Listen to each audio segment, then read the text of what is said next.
Assalomu alaykum qizlarjonlar. Navbatdagi yana pinyetkalarim chiqib ketish arafasida qizlarjonlar. Upakovka jarayoni ham juda ham ko'p vaqt oladi.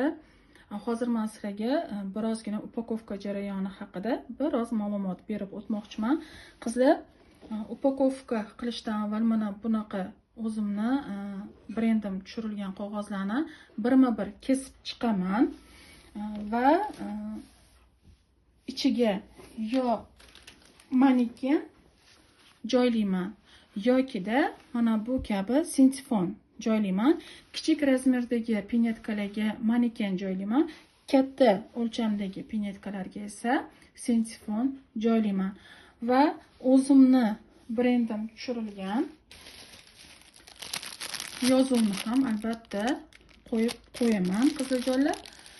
Har bittasini ichiga sintifon joylab mana bu tarzdagi paketlarga solib chiroyli upakovka qilib egalariga yetkazaman. Sizlarga ham o'z biznesimni taklif qilaman. Agar siz ham pinyetka biznesini yo'lga qo'ymoqchi bo'lsangiz, mening ilk qadam hamda poy qadam kurslarimga qo'shilib pinyetka to'qishni spitsada hamda kurchokda o'rgansangiz bo'ladi.